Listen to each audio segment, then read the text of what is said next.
What's up, y'all? This your boy, Uncle Phil. Now, what we have here is one of the district attorneys telling y'all all, well, not all, but some more of the evidence and witness statements that they have on Sean P. Diddy Combs. This some very sick shit, very incriminating.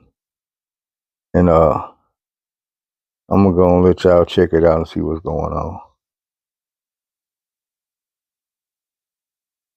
The kind of cases and the kind of instances calling and reporting that we are trying to corroborate, vet, and these are the ones that we've already corroborated, vetted, and collected evidence on.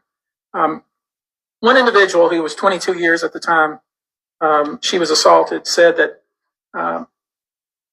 the typical MO at one of these parties that have been widely discussed in the press was that when you are handed a drink, and now we know that the drink is laced with something, if you refuse to drink it, you were kicked out of the party. Now, let that sink in for a minute. I mean, the admission to this party was that you had to drink the chosen drink that was handed to you. And now we know that in most cases, I would say 90% of the cases, these individuals were drugged with some sort of drug. That was kind of the MO. Another instance, this individual who was 9 years old at the time was taken to an audition in New York City with bad. Now, before we go any further, a lot of y'all I done seen on Facebook and other sites be asking, well, why they didn't do Hugh Hefner and them like that? Why his party was any different than Sean Combs' party? Because you didn't have women saying that when they showed up to the Playboy Mansion, they was handed laced drinks, and if they didn't drink it at the door, they were turned around, kicked out the party. That's the thing about it. As soon as you walk through the door, it's on. Many people have told us over the years that dude did this at the house, he did it at the clubs. He would buy 20, 30, 40 bottles, separate half of them, go on ahead and lace them, and then tell everybody that was with him, hey, them bottles for the girls. We drinking out these bottles. Now, if you pay attention to what he about to say next, he could talk about a 9-year-old boy that was brought to the studio with his mom and daddy and molested, sexually assaulted, under the guise that he was going to get a record deal out of it. Anybody remember, you know what I'm saying, anything like that happening in history? And do you remember how old Usher was when he was supposed to be living with Puffy? Let's listen. Records. Other boys were there to audition as well. All of them were trying to land a record deal. All of them were minors. This individual was sexually abused, allegedly by Sean Combs and several other people at the studio in the promise to both his parents and to him himself of getting a record deal. Another instance, another minor. Told allegedly by Sean Combs that he would make him a star, but needed to visit with him in private about it, away from his parents. Once they were in a private area, allegedly Mr. Combs made the victim perform oral sex on him. Another incident, an individual 15 years old at the time. How sick is this dude, man? A grown man that'll take you away from your parents while they in the room, take you in the very next room and tell you, Playboy, I can make you a superstar.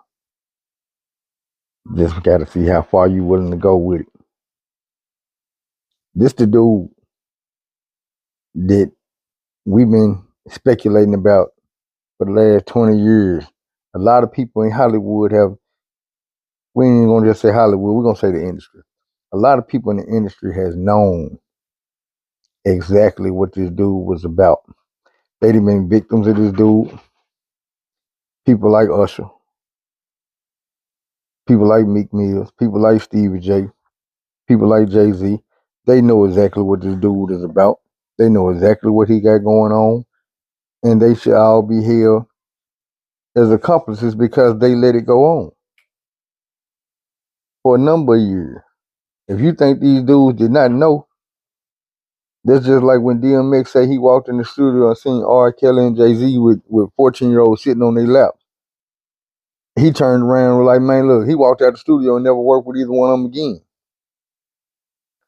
Jay-Z ain't never walked off from either one of them dudes and was like, I ain't gonna work with you again until it was going down, until they were being held accountable for the shit that they were doing. But let's get back to it. Flown to New York City to attend a party, was drugged, and then taken into a private room, allegedly in the presence of Mr. Combs, where this female individual minor was raped, and then other individuals took turns raping her. Another individual, 26 at the time of the occurrence, was picked up by, allegedly, by Mr. Combs and several other people in a black SUV from the airport, was given one drink in the SUV, and then literally woke up the next day not knowing what had happened, but with pain and damage to both her vagina and her anus, where she was dead. She then went to the hospital. She was missing her underwear and her shoes. Another instance, individual, this time not a minor. We just can't skip over this stuff. See, y'all thinking it's the party. It ain't the fact that Diddy like to party. Diddy parties ain't normal. Diddy like to take something. Diddy like to overpower people. Diddy like to be aggressive with minors, men, women, under and above age. It really don't matter. He got a thing about power. He got a thing about forcing people to do stuff they don't want to do. And I trip because we've seen so many instances over the years where this man was brought up as a joke, some of the things he was doing because people knew. I remember that Making a Band Part 2, or whatever part it was, when he had the singing group and they was talking to the dudes, and the light skinned dudes talking, man, excuse me, people getting fucked. And he kind of made it seem like a double entendre, like he might have been talking about people getting actually fucked, and he might have been talking about people getting fucked out their contract and that type of stuff. But the thing about it is, if you go back and find that interview when he said it, it ain't so much as what he said, but how every other dude in the room looked at him when he said, like, oh, bro, I can't believe you spilled the beans. You ain't supposed to say nothing. And he was saying it and looking at them like all three of them had chose to take that meat. And he the one that didn't. And they were really, like, they were mad that he was putting it out there. I just want to know y'all opinion now that you didn't, you know what I'm saying? It's like when you watch that video of Cassie getting stumped and beat, and you ain't never seen that part of Diddy. Drinking because she was pregnant. You know what I'm saying? You ain't never seen that part of Diddy where he get aggressive like that. I've seen it. Old boy that played 2-Bit in Power was on the street, and Diddy came through in his Halloween costume, was just having to be the Joker. And it seemed like for a minute they got into it out there on the sidewalk, and it seemed like for a minute Diddy forgot that the cameras was rolling, and he turned into that killer. He turned into that dude that'll stomp the shit out your ass, beat the shit out your ass. You know what I'm saying? That smaller version of Suge Knight that we never knew he could be. And he was about to, it's like, if you go back and watch that, you can tell Diddy actually wanted to take that man's life on that sidewalk. He switched over from being the Joker so fast, the motherfucker, you know who you talking to? Dude didn't know. Nigga, you sitting out here with makeup on and a wig. But the way Diddy was talking, you would have sworn down. He was Suge Knight in the flesh. I just seen how fast he jumped from being the lovable Mr. Love to the Joker for real. Thing about it is, it happened in reverse. When he looked over, seen the camera, he went from being the Joker to being Mr. Love or whoever he's supposed to be. And the shit was just eye opening. But let's get back to some more of these horrific things that they got witnesses on dude.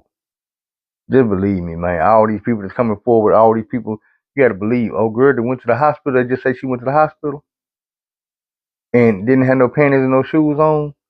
And she had tears in her vagina and you think they don't have medical records for that? They probably got medical records for what was in her system too. That's the thing about it. A lot of these people, they not saying no names right now. But you gotta think about it. A lot of these people are famous. They are people with platinum albums, gold albums. They people with names, people you know.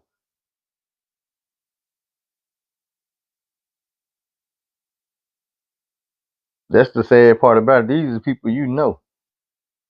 Let's get back to it.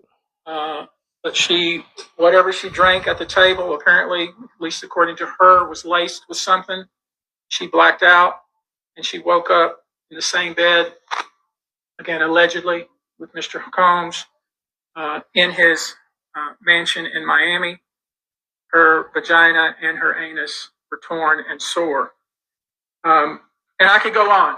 I mean, literally, you're sensing a theme here. It's the same theme, and it all involves some sort of drug.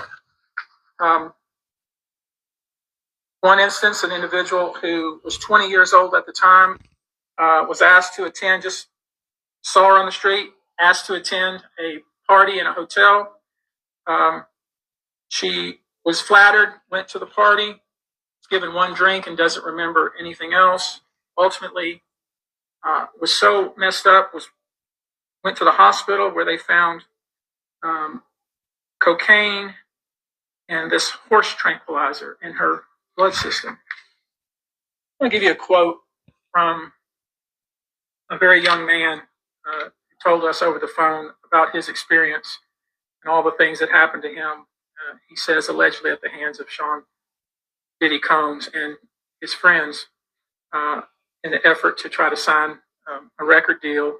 This was kind of what he was told he would have to do. His quote is, "Had he not been in power, I feel like I could have been something great. I quit the industry because of what Sean Combs did to me." And that's really what it comes down to. We are pursuing this, asking you That sounds like Mace. This effort to encourage witnesses and victims to come forward and bring your evidence so we can continue to break down this wall of silence. We can continue to have these stories heard.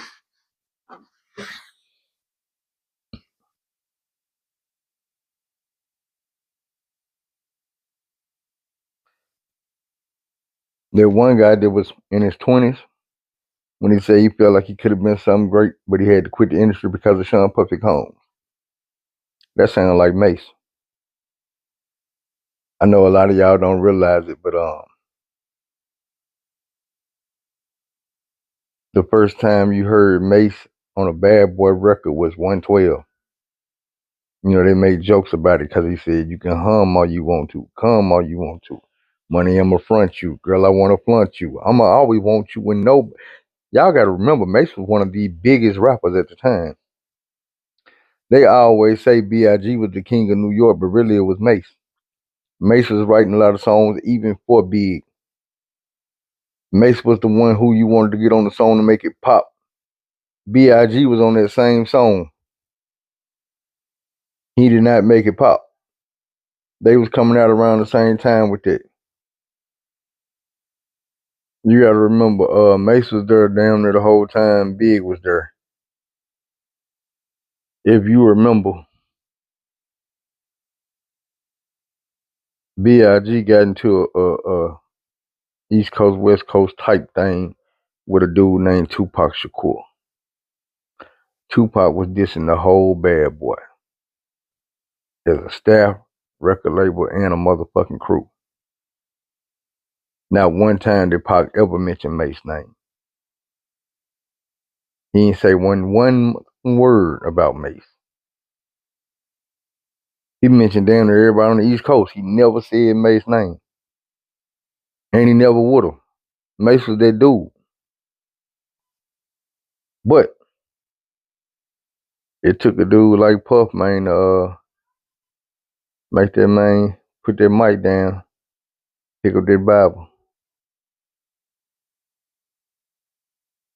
He made Shine put that mic down and go be a rabbi. He made Loon put that mic down and go be a rabbi. Other people, like Black Rob dead. Craig Mack dead. B.I.G. dead. Heavy D dead. I know a lot of y'all forget, but Heavy D was heavily involved with Puffy too. Heavy D was one of the dudes that helped Puffy get started. That was his very first artist. We're gonna end this video, man. It ain't even about all that. It was just about the evidence that they coming out right now to open y'all eyes and show y'all how much of a deviant and a devil this dude was. I just wanted y'all to see a little bit of, man, of what it is besides just partying. It ain't the party. It's the type of parties Puff had, the rules of engagement. You know what I'm saying? The things that they would do to people. And it's no wonder that a lot of these men have not came out, because who gonna come out and be like, man, I went to a Puffy party and got raped. A lot of these dudes is happening to them. A lot of these women is happening to them. And a lot of these people, ain't nobody believing it. That's one of the ways people like Puffy can get away with the stuff they do, because people don't want to believe it. But, man, I'm going to go and let y'all up out of here. Just remember to take the long road instead of the wrong road. Do things the long way instead of the wrong way. Find somebody to help. Tell somebody you love them. You know I love y'all, and I appreciate you. We out.